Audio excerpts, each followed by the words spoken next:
I never expected the knock on my door to come from a woman who looked strangely familiar. She stood there holding a file of documents, birth certificates, photos, receipts, each one slicing through the life I thought I had. My husband's voice echoed from the hallway, casual and clueless. And in that moment, the ground under me shifted. Everything, our marriage, our home, our future, was suddenly a question mark. And the woman staring back at me had the same look in her eyes that I felt in my bones. He lied to us both. And now, it was time to decide what to do with the truth. I used to think the quiet moments in our house meant peace.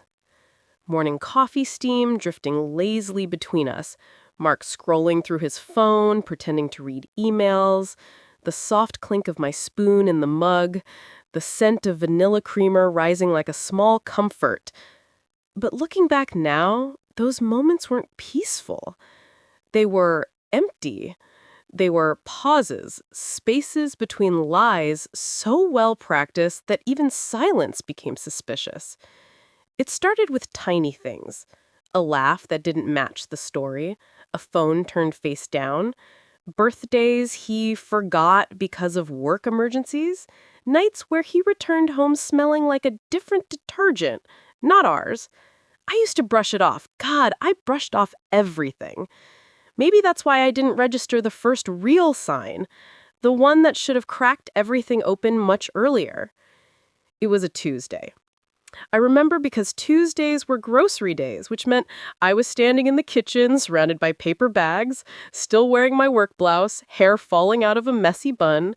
The house was warm with late afternoon sunlight pooling across the hardwood floors. Mark walked in with a soft, absent smile, the kind people give when they're not really seeing you. He kissed my forehead, his lips cool from the outside air. "You're home early," I said, surprised. He missed me. He had never said that before. Not like that. Not with that tone. Gentle, rehearsed, almost guilty. At the time, the words flattered me. Now they haunt me. He put down his briefcase and loosened his tie in that dramatic way men do when they've seen it in a movie. His phone buzzed once in his pocket. He ignored it, smiled again. "Want to go out tonight? Just the two of us?" I blinked, startled. Mark hadn't suggested a spontaneous date night in years. "That sounds great," I said slowly. I watched as relief washed through his shoulders, almost too intensely for such a simple invitation, like he was overcompensating, like he was trying to rewrite something that had already been written. But I ignored it again, and we went to dinner. He was charming, present. He laughed at my jokes, even the unfunny ones. He held my hand across the table like a man courting his wife for the first time. And for the first time in forever, I let myself believe everything was okay.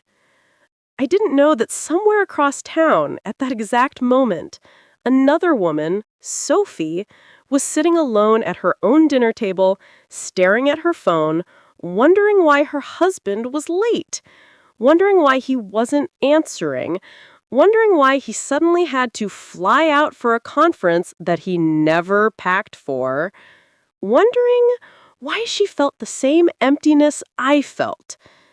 I didn't know her yet. I didn't know her kids.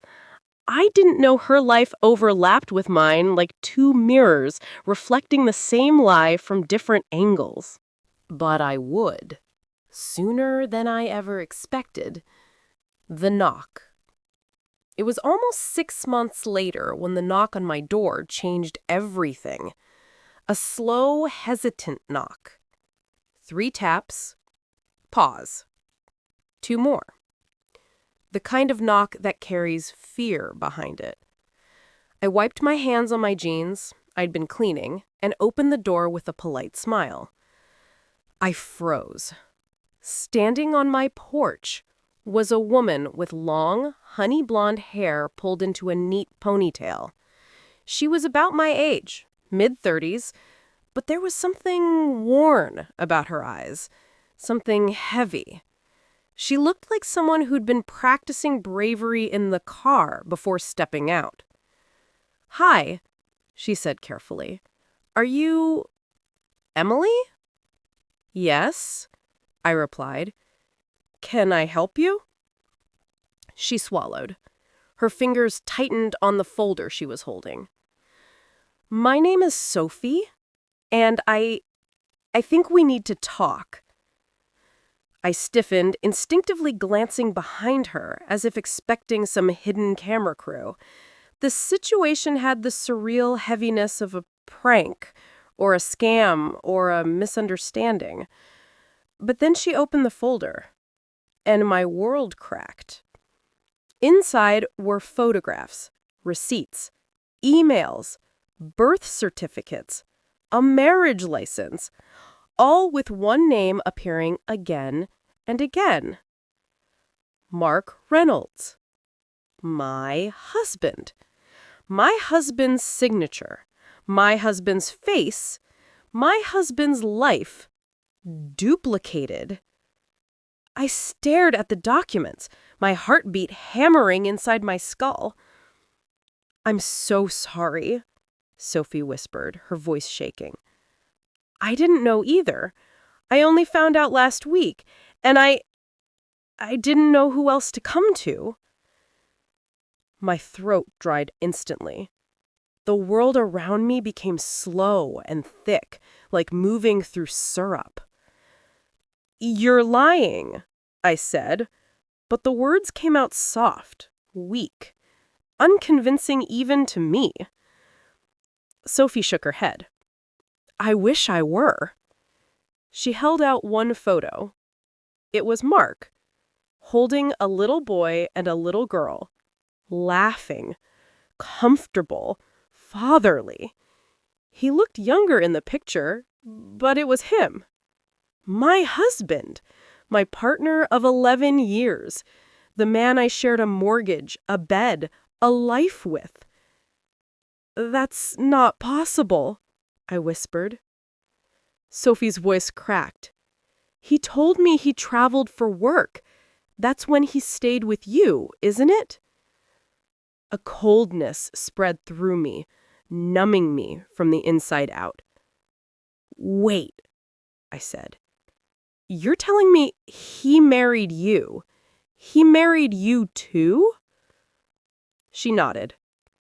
My legs almost gave out. Suddenly, every weird sign made sense. Every strange excuse. Every forgotten date. Every late-night meeting. Every inconsistent story. He wasn't just a cheater. He was an architect, a strategist, a man who had become an expert at living two lives at once. But standing there with Sophie, one truth became painfully clear. He hadn't accounted for us meeting. And now that we had, everything was going to change. "Can I come in?" Sophie asked gently. I nodded because I didn't trust my voice. She stepped inside and looked around at my living room, the same one I decorated with Mark last spring. "Your house is beautiful," she whispered. "He told me he lived in a condo." I stared at her. "He told me he lived in a condo when he traveled for work." Our eyes locked, and in that moment, we understood something devastating. Everything we thought we knew about our lives was a lie built on top of her lie, built on top of his lie. He wasn't just a cheater. He was an architect, a strategist, a man who had become an expert at living two lives at once. But standing there with Sophie, one truth became painfully clear. He hadn't accounted for us meeting. And now that we had, everything was going to change.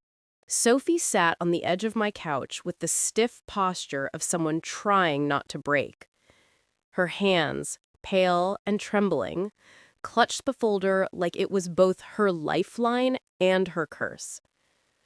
I sat opposite her, but it felt like she was miles away, across an ocean of disbelief I hadn't learned how to swim through yet. "I'm really sorry to drop this on you," she whispered. The thing was, I believed her. Her voice didn't shake like a liar's.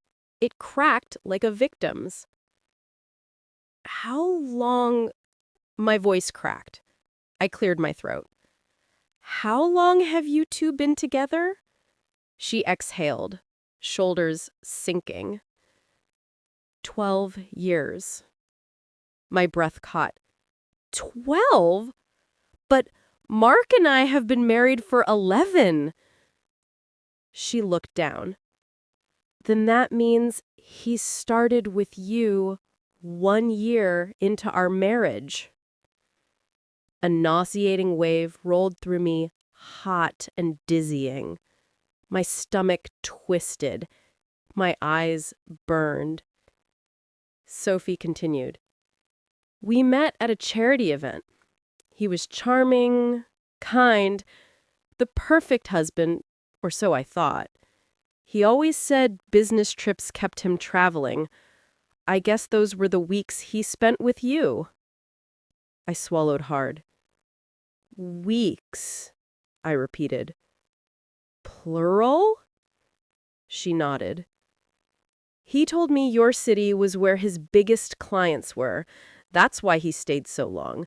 That's why he'd FaceTime from hotel rooms." My blood went cold.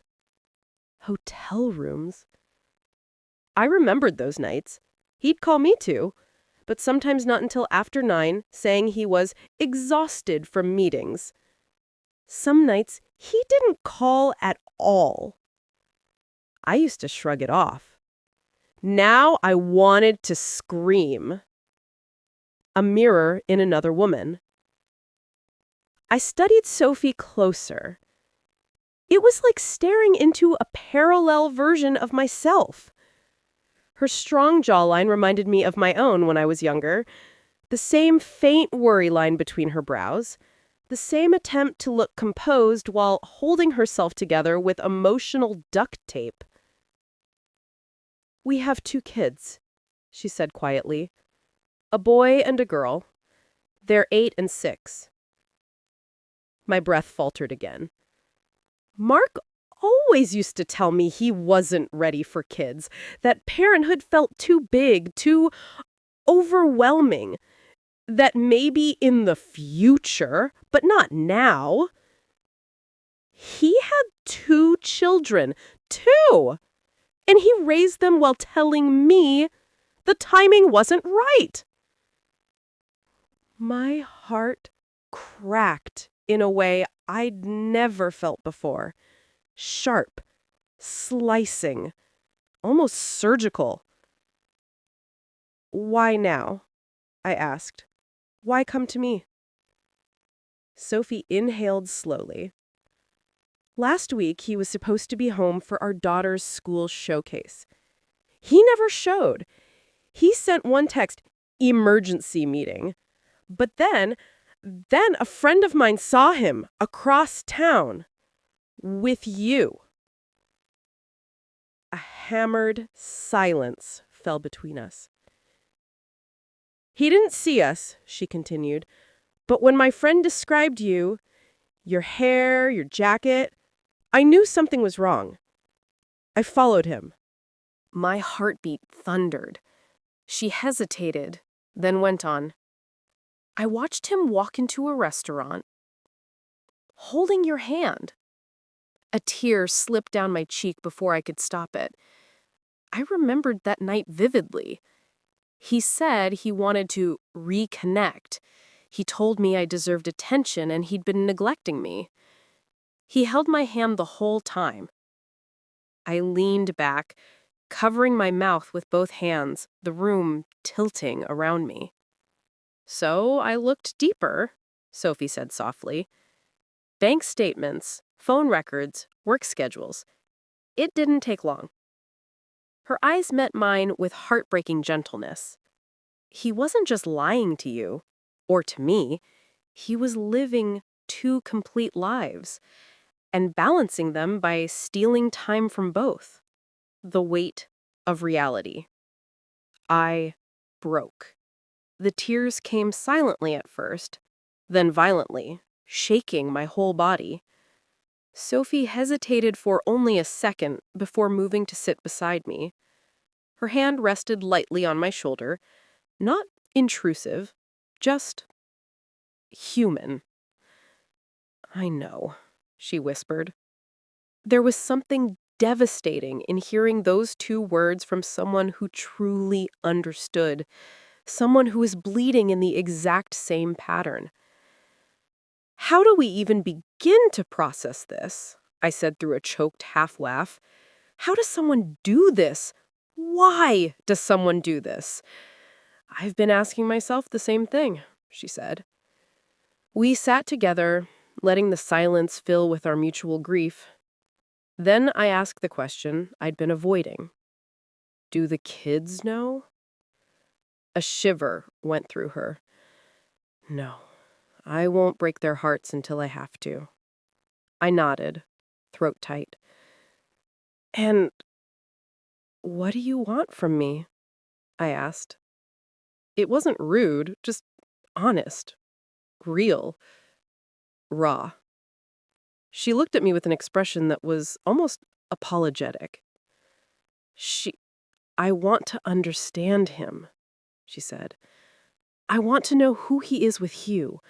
I want to know if he told you the same lies. I want to know if you knew about us." My breath hitched. "No, God, no. I would never." She nodded quickly. "I know. I do. It's just when you realize your entire life might be built on lies, your brain spirals into dark corners." "I get it," I admitted. And I did, because my brain was already spiraling into its own corners. The nights he didn't come home. The days he seemed unusually tired. The work trips that lasted longer than expected. The sudden bursts of random affection. The times he forgot things he should have remembered. I used to chalk it up to stress. Now it had names and faces. Sophie. Her children. Another home. Another life. Everything was rearranging in my mind like puzzle pieces snapping into their real positions. It felt like betrayal was the foundation of my entire marriage, and I had never seen the cracks. A quiet resolve begins. After nearly an hour of talking, crying, asking, answering, and staring into the horrifying truth, Sophie rose from the couch with a trembling exhale. "I'm sorry," she repeated. "I know this was earth-shattering. I didn't know what else to do." I stood too, wiping my face with the sleeve of my shirt. "No, thank you," I said quietly, "for telling me. For being brave enough to tell me." She nodded. We walked to the door together. Before she stepped out, she turned back. "I don't know what you want to do with this information," she said, voice soft but steady. "But if you ever need to talk, or compare stories, or just not feel alone, here." She handed me a small slip of paper with her number. I stared at it. I wasn't ready to make any decisions. I wasn't even ready to breathe, it felt like. But something about Sophie, her quiet strength, her vulnerability, her refusal to break, even while shattered, made me reach out and squeeze her hand. "Thank you," I whispered. She gave a sad smile. "We deserved better," she said softly. "Both of us." Then she walked to her car. The moment the door closed behind her, my knees buckled. I fell to the hardwood floor, gasping, sobbing, clutching the slip of paper like a lifeline. I had no idea that this woman, the one whose world had collided so violently with mine, would soon become something I never expected. a partner, an ally, a friend forged in the fire of betrayal. And together, we would become his undoing. I didn't sleep that night. I lay awake, staring at the ceiling while the fan hummed its quiet rhythm above me. Every rotation felt like a countdown, each turn bringing me closer to the moment I'd eventually have to face Mark. My husband. My stranger. The man whose toothbrush still sat beside mine, whose jacket still hung by the door, whose cologne still lingered faintly in our bedroom. How many times had I inhaled that scent and mistaken it for comfort? Now it felt like poison. The clock glowed 3:17 a.m. when I finally sat up. The whole house was still, and that stillness felt wrong, like it was holding its breath, waiting for the truth to split it in half. I swung my legs over the edge of the bed. My feet touched the floor, and the cold rushed through my skin, grounding me. I wasn't dreaming. This was real. This nightmare was actually happening. Sophie, her children, their life, all woven behind my back. My chest tightened again, that same crushing pressure that had followed me since she arrived. I pressed a hand against my sternum, trying to breathe through the pain. I remembered what she looked like sitting in my living room, tired, hurt, but not defeated. She was stronger than I'd been. She acted. She looked. She confronted. I had been sleepwalking through my own marriage, half aware of the signs, but too trusting or too afraid to acknowledge them. When the sun rose, painting pale light across the bedroom walls, I was still awake. I wasn't sure who I hated more. Mark, for living two lives, or myself, for never noticing. Morning pretenses. Mark came home around 8:05 a.m. Not unusual. He'd been working late the night before and stayed at a hotel near the office. I watched him from the kitchen as he walked in, whistling softly, that carefree rhythm slicing into me like a blade. His tie loosened, hair slightly disheveled, that familiar lazy grin on his face. "Morning, Em." M. The nickname he gave me on our second date. Now it sounded like an insult. I forced a smile. "Morning." He dropped his briefcase by the door and walked to me, leaning in for a kiss. I angled my head just enough that his lips brushed my cheek. He paused. "You okay?" he asked, brow furrowing. I nodded quickly. "Just tired." "Didn't sleep?"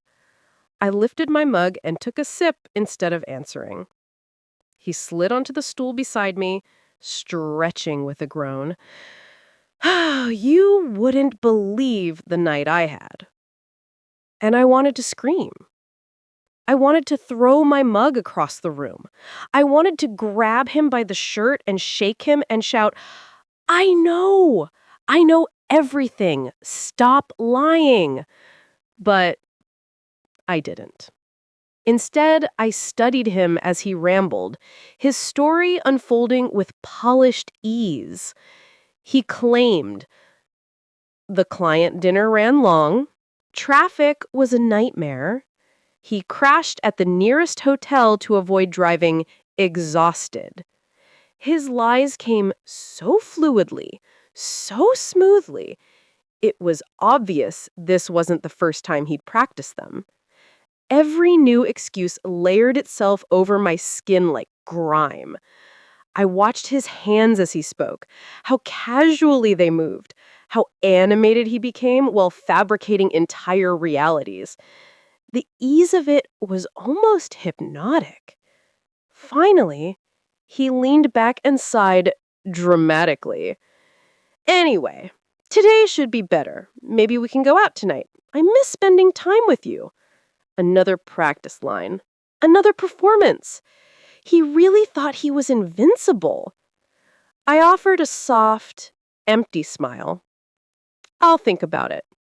His smile brightened, falsely hopeful. Good.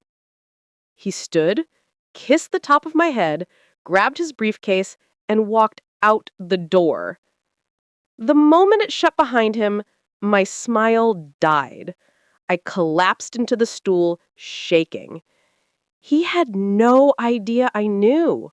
He had no idea the ground had already shifted beneath him. He had no idea that the women he betrayed had met. I don't think he ever imagined that possibility. But his world was about to implode. The first call to Sophie. My fingers hovered above my phone for a long time before I typed her number. I almost backed out. Almost convinced myself that calling her would make everything too real, too final. But then I remembered the photo. The one with Mark holding her children, smiling in a way he never smiled with me. And I hit call. She answered on the second ring. "Emily?" she asked. "It's me." A silence stretched between us. Not awkward, just full, heavy, raw. "Are you okay?" she asked. "No," I admitted. "Are you?" "No." The honesty cracked something open inside my chest. "I want to know everything. Everything he told you, everything he told me. We need to compare." Her breath wavered. "I agree. Can we meet?" "Yes, I can come to you or—" "No," I interrupted. "Let's meet somewhere neutral." We agreed on a cafe 20 minutes from my house. Before hanging up, she added softly, "Thank you for calling. It means you're ready." Ready. The word felt strange on my tongue. Was I ready? To face the betrayal? To dissect it piece by piece? To unravel the life I thought I had? No. But I was ready for the truth. And I think, somewhere deep down, I was ready for revenge. The cafe meeting. We sat across from each other at a small corner table, both wrapped in oversized coats, both gripping hot drinks we barely touched. Sophie looked exhausted, like she'd aged a decade in 1 week. I wondered if I looked the same. She opened the folder again, sliding it between us. "Okay," she said shakily. "Let's start with his schedule. Did he tell you he traveled every other week?" "Yes," I answered. "Usually Tuesday to Friday." Her eyes widened. "That's when he stayed with me." A knife twisted in my gut. "And the weeks he stayed with you?" I asked. She swallowed. "He said he was home with our kids, working from his local office." I felt sick. So every week of my marriage had been choreographed, every hour accounted for, every lie layered strategically between us. We compared holidays, anniversaries, work trips, birthdays, random excuses, hotel charges, credit card statements, gift receipts, social media gaps, and every line we compared unraveled a deeper level of deception. He spent Thanksgiving with me. He spent Christmas with her. He spent New Year's Eve with her, then slipped into my bed at 2 a.m. to start fresh together. He told me his mother was ill. He told her his mother lived abroad. He told me he hated classical music. He told her he loved it. He told me he didn't want kids yet. He told her he wanted two, and got them.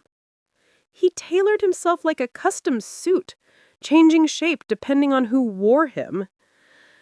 The more Sophie and I uncovered, the colder I became. Not sadness, not grief. Something else. Something sharper. Something that felt frighteningly close to clarity. When we finally reached the end of the comparison, Sophie closed the folder. Tears clung to her lashes. He built a life with me, but he planned a future with you. I felt my own chest ache, my own throat tighten. Do you hate me? She asked suddenly. What? No! God, no! It's just, sometimes I wonder if he loved you more, if that's why he kept us hidden from each other. He didn't love either of us, I said quietly. He loved the control. Sophie looked down. I'm scared, she confessed. Of what? Of what comes next. I nodded. Me too. We sat in silence again. Two women, strangers, connected by the same wound, trying to figure out how to rebuild their worlds from rubble. Then Sophie said something I didn't expect. Emily, what if we don't let him walk away from this unharmed? I looked up slowly. What do you mean? Her expression hardened. Not cruel, but resolute. What if we take back everything he took from us? Legally, emotionally, financially, all of it. My heart hammered. For the first time since this began, a spark of power ignited inside me. Then, I whispered, we do it together.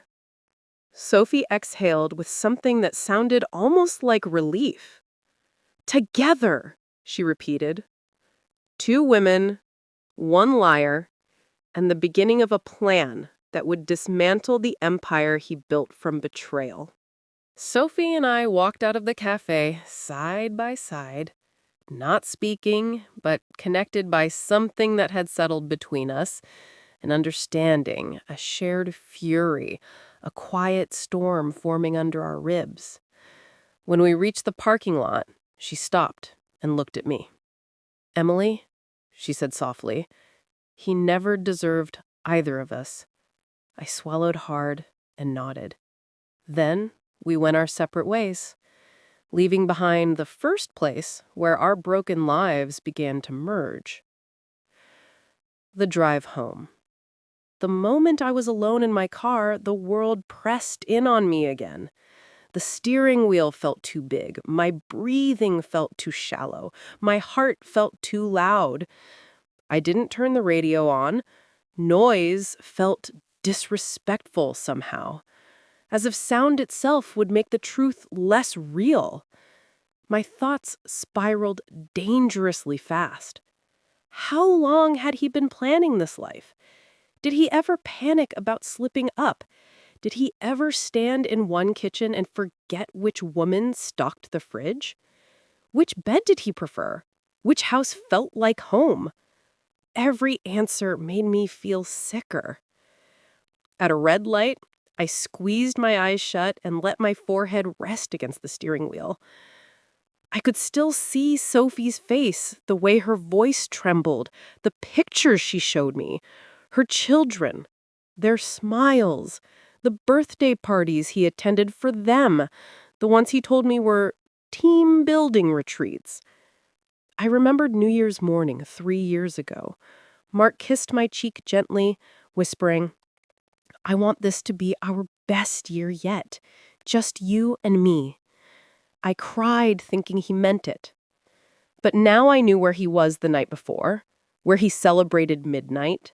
With Sophie, with their kids, with champagne and fireworks and promises he also made to her. And maybe he kissed her the same way afterward. Maybe he whispered the same line. I gripped the wheel, knuckles going white. Maybe I had never known him at all.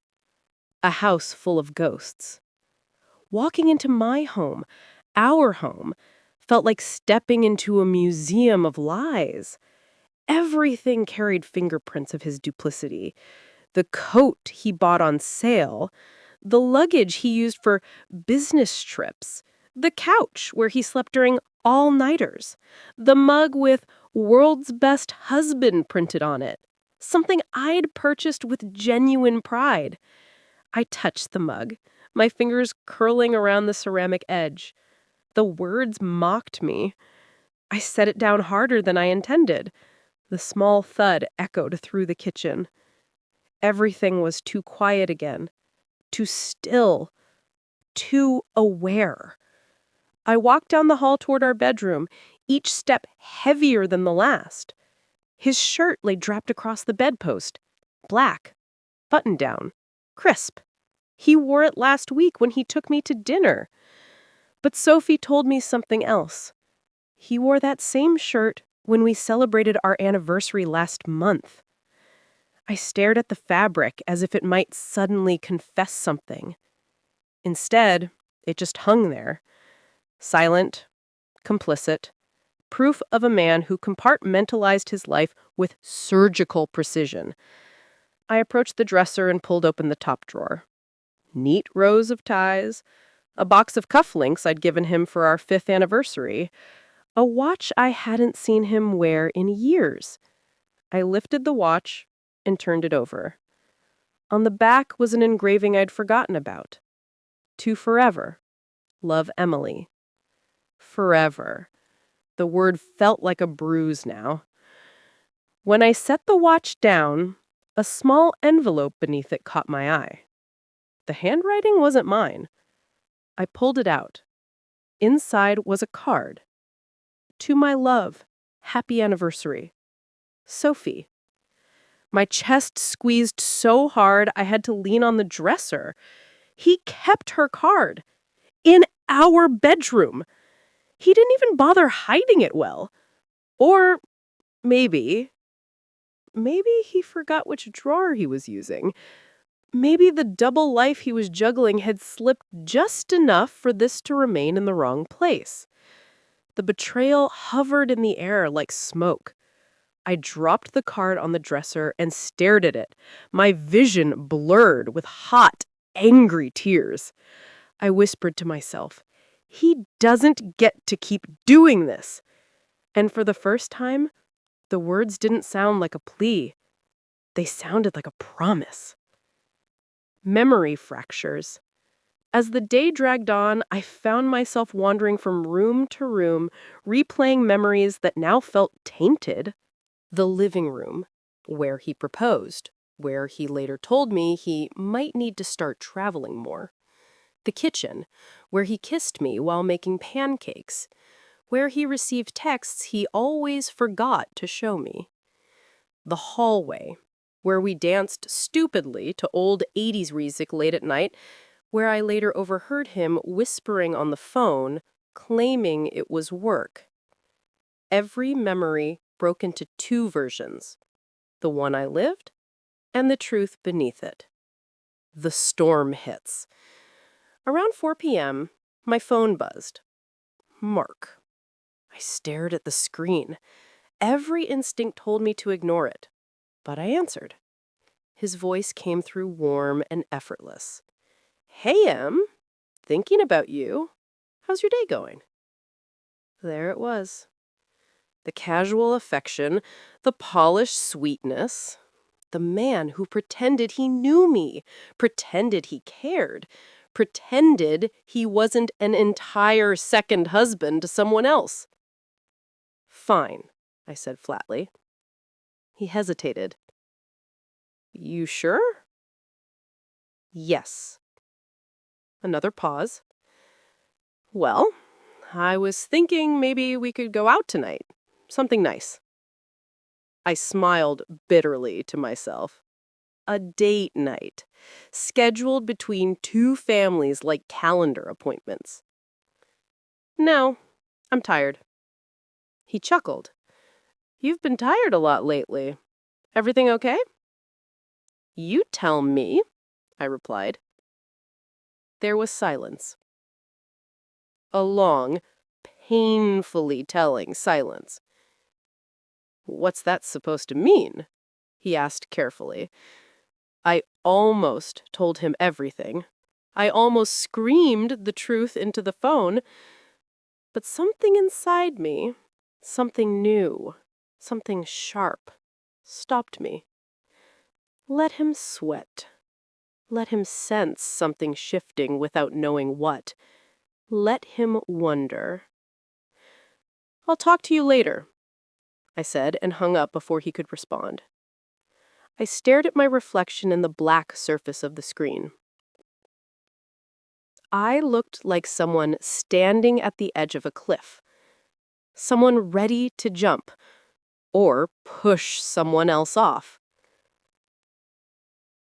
Nightfall and another cracking layer. I couldn't bring myself to cook dinner. The idea of setting the table, of preparing a meal for a man I no longer recognized, made my stomach twist. I ordered takeout instead and sat in the living room with the TV on mute. My eyes weren't on the screen. My mind was replaying Sophie's words. What if we take back everything he stole from us? And my reply, we do it together. At exactly 9:14 p.m., Mark texted, "You okay? I'm getting worried." I didn't answer. At 9:27 p.m., "Talk to me, Em. I feel like something's off." I still didn't answer. At 9:41 p.m., "I love you." My chest tightened. Not because I believed him, but because he probably texted the exact same line to Sophie earlier in the day. I put my phone face down on the table, and for the first time since hearing the truth, I felt a shift inside me. Not grief, not confusion, not fragile, collapsing heartbreak, but resolve. A slow, steady flame. A growing clarity. Revenge wasn't just possible, it was necessary. The moment everything clicked. Near midnight, as I sat quietly in the dark, something clicked so sharply in my mind that I physically jolted. A memory. A moment from nearly 2 years earlier. A moment that I had dismissed as nothing. We were on the couch. Mark, scrolling through his phone, smiling at something he refused to show me. I had said playfully, "You have a secret girlfriend or something?" I expected him to laugh. But he didn't. He froze, just for a split second, barely noticeable. And then he laughed too loudly, too forced. I had forgotten that reaction. But now, replaying it, I realized that split second wasn't confusion. It was panic. My stomach dropped as revelation washed over me. The cracks had always been there. I just didn't know how to see them. A quiet decision. At 12:32 a.m., unable to sleep, unable to breathe in the house built on deceit, I grabbed my coat and keys. I drove without thinking. Only one destination made sense. Sophie's house. I didn't plan to knock. I didn't plan to wake her. I just needed to see it. To see the other world he built. To confirm with my own eyes that it existed, that she existed, that they existed, and that everything I learned wasn't a nightmare unraveling inside my head. When I pulled onto her street, I recognized the car immediately. His car, parked in her driveway. He wasn't home. He hadn't been going to bed alone tonight, after all. He was here, living his other life, sleeping in another bed, playing Another husband, breathing another woman's air while lying to both of us. I didn't get out of the car. I sat there, gripping the steering wheel, staring at his taillights, my pulse rushing in my ears, and I whispered, "You have no idea what's coming." And for the first time, I meant it. I stayed in my car for nearly 20 minutes, hidden beneath the shadow of a street lamp, staring at the familiar shape of Mark's silhouette through Sophie's living room curtains. It felt like watching a movie I never agreed to be in. He walked from the hallway to the sofa with casual familiarity, tossing his jacket over the back of a chair, something he stopped doing at our home after I told him it made the place feel messy. Funny, he respected her space more than mine. He sat down, rubbing the back of his neck like he always did when he was tired. He leaned down and picked up something, probably one of the kids' toys, and placed it neatly on a side table. There was a gentleness in his movements that hit me unexpectedly, like a punch. Not because it showed he cared, but because he performed the same softness in my life. Word for word, gesture for gesture, touch for touch. He wasn't a husband. He was a character, a role he changed depending on which stage he stood on. I felt my throat tighten, and I forced myself to inhale through my nose before emotion smothered me entirely. A minute later, Sophie entered the living room. She wore a robe, hair damp, probably fresh from a shower. Mark stood when she appeared. Stood, like a man rising for the woman he loves. That gesture nearly ripped me in half. He never did that for me. He used to in their early years, but not recently. Not for a long time. I leaned closer, unable to stop myself. Sophie said something I couldn't hear. Mark smiled, soft, warm, tender, and reached out to tuck a loose strand of her hair behind her ear. My stomach rolled. Then, without hesitation, he pulled her into a kiss. Not a peck, a real kiss. A home kiss. And in that moment, the truth wasn't a concept anymore. It wasn't paper in a folder. It wasn't dates or bank statements. It wasn't possibility or suspicion. It was real. Painfully, visibly real. My husband lived with another woman as intimately as he lived with me. Maybe more intimately. Because that kiss, that tenderness, that ease, he hadn't given me that version of himself in years. My airway closed and I gasped like someone drowning. I slammed a hand over my mouth to keep from sobbing loudly enough for anyone to hear. My body shook, trembling from the inside as if betrayal had a physical temperature, and it was burning through me cell by cell. I wanted to look away. I couldn't. It felt like if I looked away, I'd be denying the truth all over again, and I was done living blind. Inside the house, Mark wrapped his arms around Sophie. Her head rested on his chest. He kissed the top of it, exactly, down to the exact angle as he always did with me. I had to close my eyes. Tears poured hot and silent down my cheeks. The worst part wasn't that he kissed her. It was that he looked happy.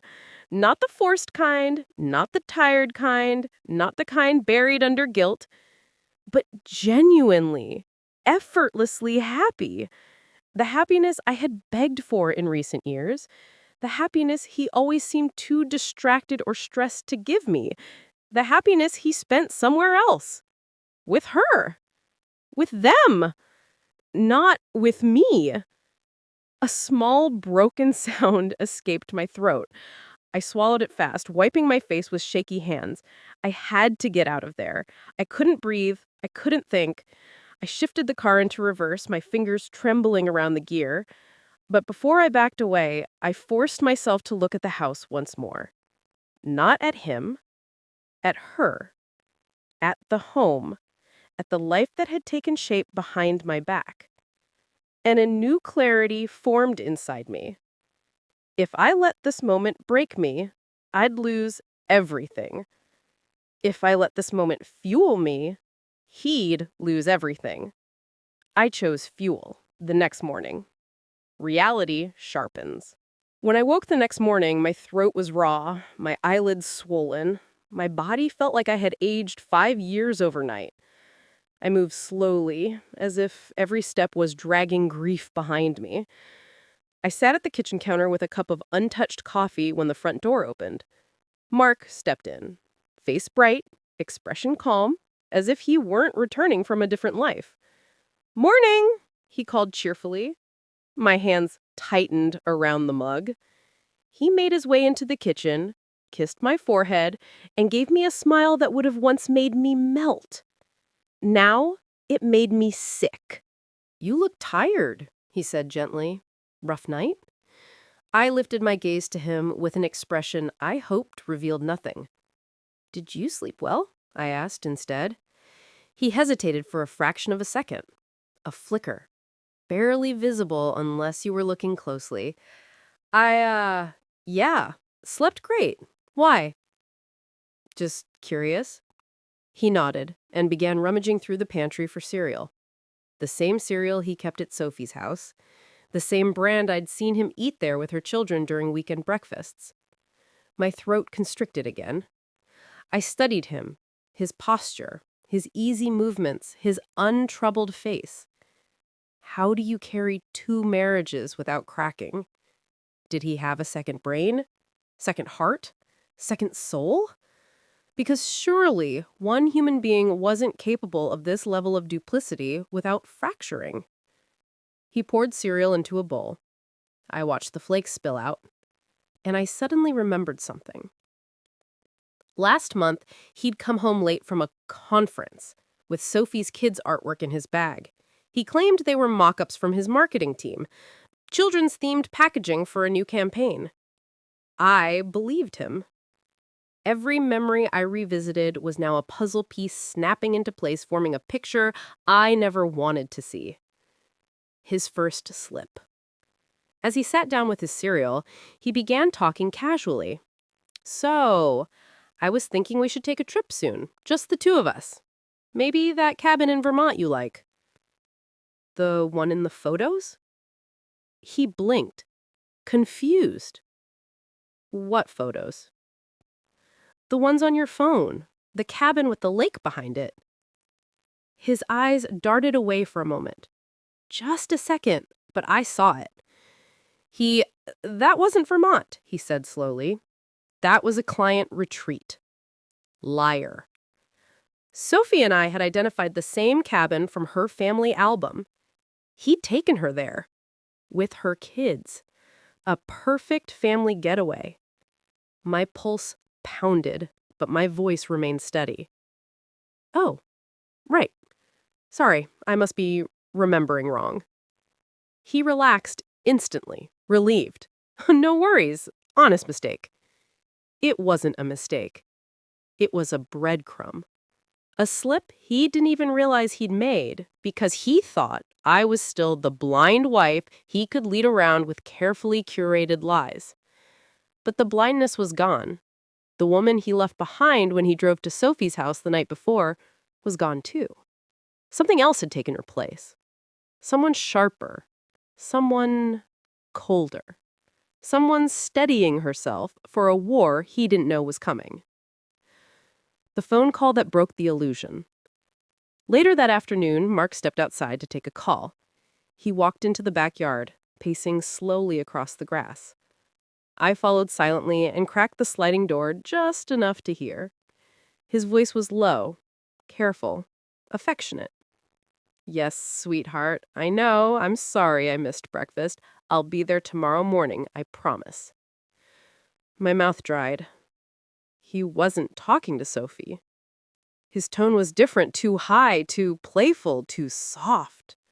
He was talking to one of the kids. Her kids. The ones he kept from me. He continued. "Tell Lily Daddy loves her, and tell Max I'll bring the model airplane, okay?" Yes, I'm excited too." The sound that escaped me wasn't loud, but it was enough. Mark froze. His head snapped toward the house. I stepped back, but not fast enough. He turned and saw me through the glass. His face went pale. His breath hitched. And that's when I realized something incredible. He wasn't afraid I overheard the call. He was afraid because he didn't know how much I heard. He hung up quickly and walked back inside. "Hey," he said, voice slightly unsteady. "Did you need something?" I tilted my head. "Who was that?" He forced a laugh. Just someone from the office. Their kid was sick. I was wishing them well." A terrible excuse. Sloppy. Panicked. Unlike him. And that is when it hit me with perfect clarity. He was starting to lose control. The cracks were widening. He could feel it. He sensed a shift but didn't know its source. He sensed danger, but couldn't identify the threat. He looked at me with a tight smile. "You sure everything's okay, Em? You've been different lately." I stepped closer, so close I could smell the faint traces of Sophie's laundry detergent on his shirt. "I'm fine," I said softly. "Just seeing things more clearly." He blinked. "What do you mean?" "Nothing," I whispered. "Nothing at all." He searched my face quietly, and for the first time, I think he saw something he didn't recognize. Not anger, not confusion, not heartbreak. Something far more dangerous from a man like him. Awareness. The message to Sophie. That night, after Mark fell asleep beside me, pretending to breathe like a loyal husband, I slipped out of bed and into the hallway. My hands shook as I typed the text. "Emily, I saw him at your house tonight. With you. With the kids. I watched everything." There was a long pause. Then her reply. "Sophie, I'm so sorry. I didn't know he'd be here tonight. I didn't know he was with you yesterday." More dots appeared. "Sophie, Emily, what do we do now?" I stared at her words, long after the screen dimmed. What did we do? Cry? Confront? Collapse? No. None of those felt right. Not anymore. I typed slowly, deliberately. We don't react. We don't explode. We don't warn him. We build a case. We protect ourselves, and then we take everything he never thought we'd find. Her response came fast. "Sophie, I'm with you. All the way." I stared at her words long after the screen dimmed. 2 women, 1 truth, and the beginning of a partnership that would burn everything he built to the ground. Mark noticed I was watching him too closely, and that scared him. The more he panicked, the more mistakes he made. That week alone, he slipped 3 times. He called me Sophie by accident. He forgot the name of a coworker he himself invented. He wore a child's bracelet on his wrist, something his daughter had made, then claimed it was a charity bracelet. Slowly, his carefully crafted double life began falling apart.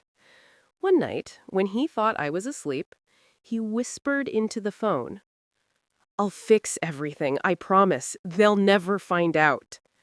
But we already had. And we were already planning. Sophie and I met again, this time fully prepared.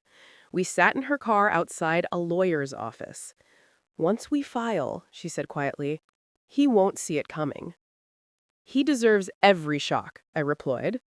We exchanged documents like spies, financial statements, bank transfers, hidden expenses, overlapping alibis. Our lawyer didn't even blink. He'd seen men like Mark before. 2 marriages, he said flatly. 2 households.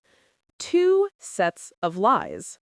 He explained exactly what would happen legally. Mark committed bigamy in our state.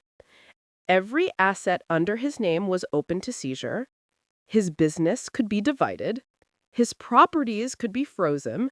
And both marriages could dissolve simultaneously with compensation. Sophie squeezed my hand. Are you sure we want to do this? I didn't hesitate. He broke everything. We're just picking up the pieces. That day, we signed the paperwork. Together. We didn't want chaos. We wanted precision.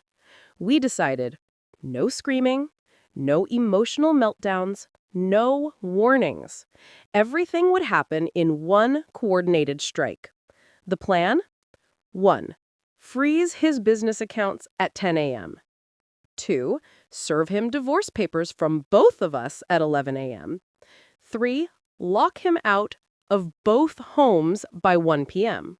4. Notify his business partners by 3 p.m. 5. Take full custody filings live by 4 p.m.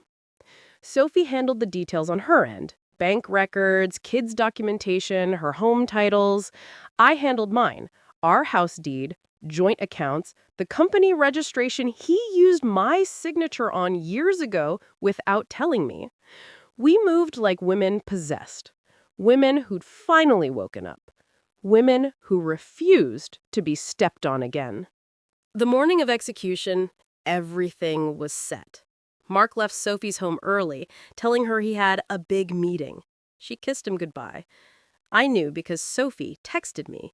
He's on his way to you. At 9:48 a.m., he parked outside my house, humming like a man who believed the world still revolved around his lies. He walked inside. I brought breakfast! I almost laughed. He was so cheerful, so oblivious, so unaware the ground under him was about to open. I sat on the couch, arms folded. We need to talk, I said. He froze. His smile evaporated instantly.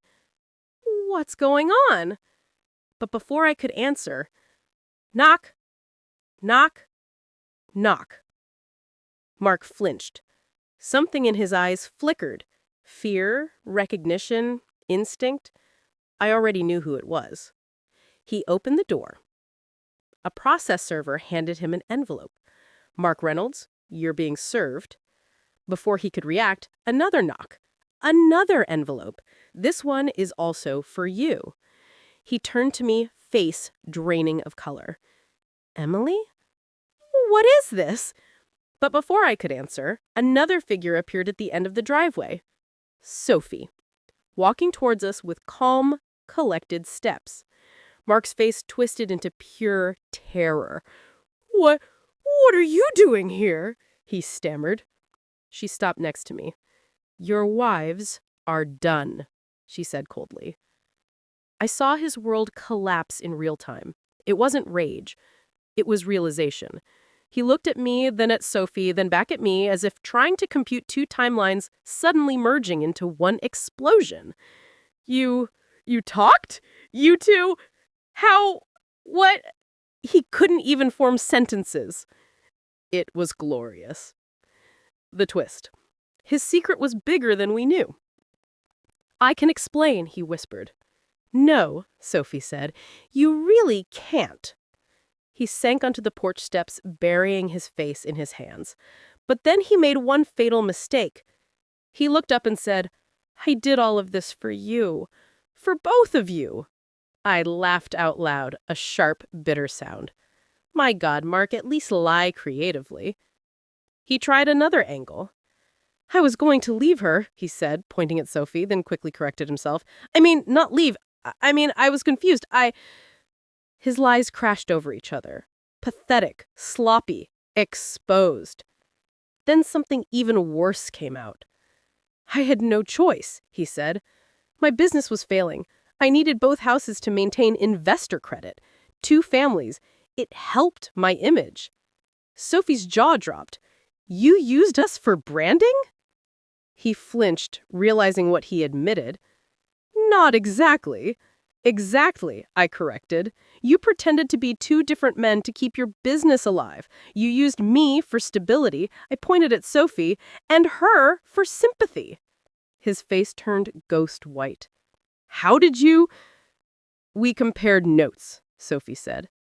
And then we built a legal bomb, I added. And today, she said, stepping closer, it detonates. At that moment, 10 a.m., his business accounts froze. 10:02 a.m., his company email shut down. 10:05 a.m., his partners were notified of financial misconduct. 10:07 a.m., his lawyer, not ours, withdrew representation. 10:12 a.m., his credit lines collapsed. His entire empire crumbled before lunch. He sank to the ground, shaking. You can't do this, he whispered. You did it to yourself, I said quietly. The months that followed were a blur of court hearings, property evaluations, and endless paperwork. But we weren't alone. Sophie and I became a team, a strange, unexpected sisterhood forged through betrayal.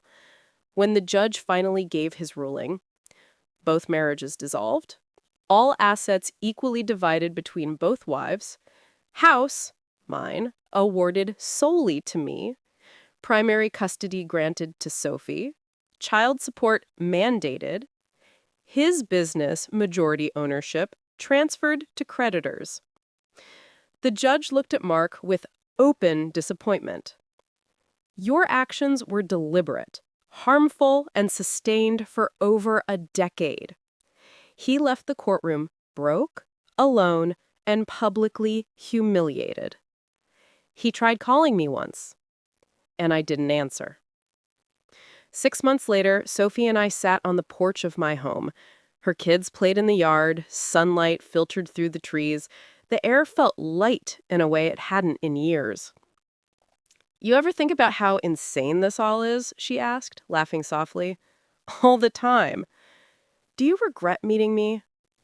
I looked at her, the woman I once thought was my enemy. No, I said honestly. You saved me. She smiled, eyes gentle. And you saved me. Mark lived now in a one-bedroom rental behind an auto shop. He had no business, no wives, limited visitation with his kids, and no version of himself left to perform. We didn't destroy him. He destroyed himself. We just stopped cleaning up the pieces. I watched Sophie's kids run across the yard and felt something warm bloom in my chest. Peace. Real peace.